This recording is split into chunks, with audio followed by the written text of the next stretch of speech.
বলে ফেলি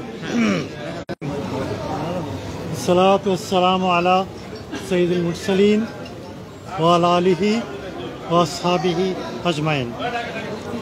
আমার বিজ্ঞ আইনজীবী বন্ধুগণ, রাজনৈতিক নেতৃবৃন্দ এবং সাংবাদিক বন্ধুগণ, আসসালামু আলাইকুম ওয়া রাহমাতুল্লাহি ওয়া বারাকাতুহু। আমি দীর্ঘ 11 বছর পরে বাংলাদেশে আসলাম। বাংলাদেশ আমার জন্মভূমি, আমি এই দেশকে ভালোবাসি।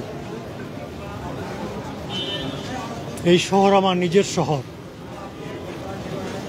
এখানকার আইন অঙ্গনেই আমার দীর্ঘদিনের বিচরণ ছিল।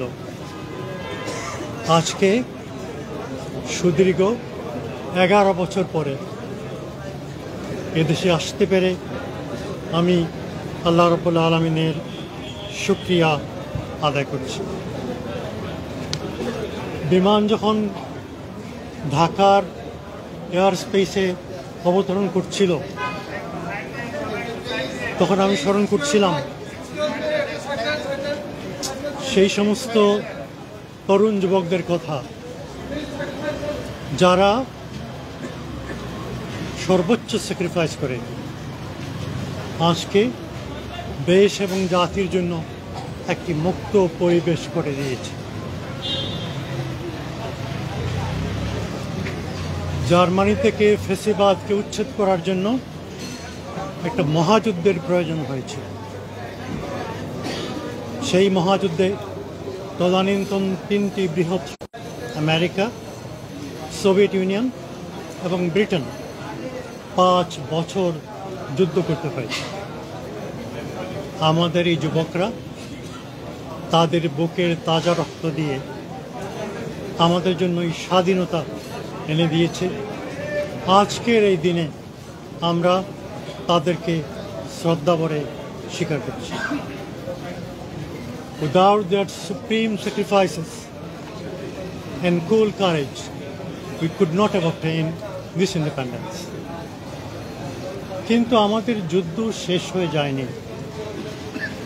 প্রতিটি বিপ্লবের পরেই সমস্যার সৃষ্টি হয়।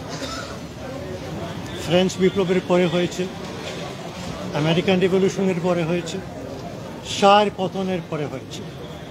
সুতরাং এখন আমাদের যেটা প্রয়োজন সেটা হচ্ছে জাতীয় ঐক্য। হিটলার চলে যাওয়ার পরে জার্মানি 2 ভাগে বিভক্ত হয়ে যায়। 1962 সালে সেখানে বার্লিন ওয়াল উঠে, কিন্তু আজকে সেই বার্লিন ওয়াল নেই, জার্মানি এক হয়ে গেছে। আমাদের আগামী দিনও যথেষ্ট কঠিন কাজ আমাদের করতে হবে, কিন্তু জাতীয় ঐক্য যদি আমাদের থাকে, 3টা বিষয়ে যদি জাতি একমত হতে পারে। 1 নম্বর হচ্ছে স্বাধীনতা, সার্বভৌমত্ব। 2 নম্বরে হচ্ছে গণতন্ত্র, আর 3 নম্বরে হচ্ছে অর্থনৈতিক উন্নয়ন। তাহলে ইনশাআল্লাহ বাংলাদেশ একটি সুখী, সমৃদ্ধশালী, কল্যাণ রাষ্ট্রে পরিণত হবে। একটা কথা বলি, শেষ করছি।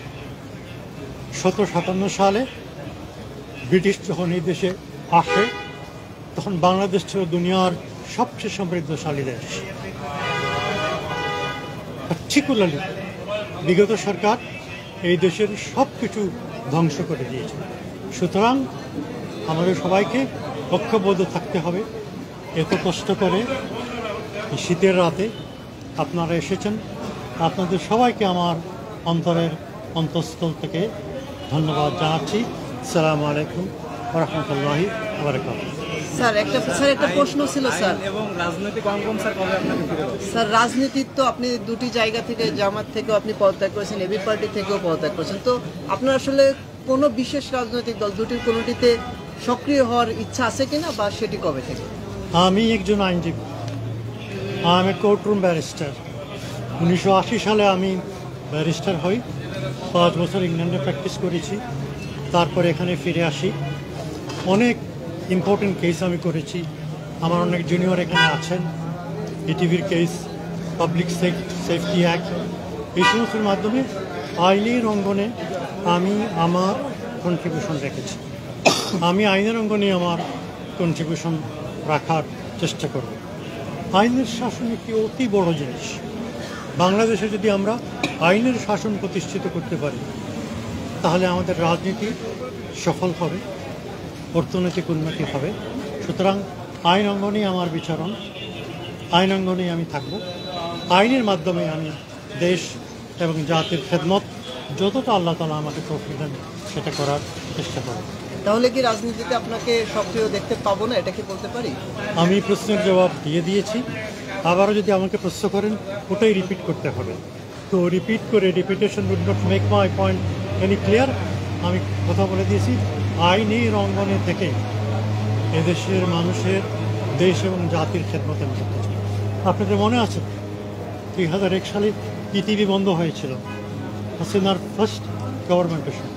এত বড় জালিয়াতি এদেশের ইতিহাসে কোনোদিন হয়নি, এবং সুপ্রিম কোর্টের অর্ডার ছাড়া পৃথিবী বন্ধ হওয়ার কোনো উপায় ছিল না। সুতরাং একসময় আসে যে রাজনীতি এবং আইন একসাথে মিলে যায়। সুতরাং আইনের অঙ্গনে আমি আছি, আমি আইনের ছাত্র, আইনের অঙ্গনেই আমি কাজ করতে চাই। Thank you. Thank you. আপনাদের সবাইকে আবার অশেষ ধন্যবাদ। অনেক খুশি।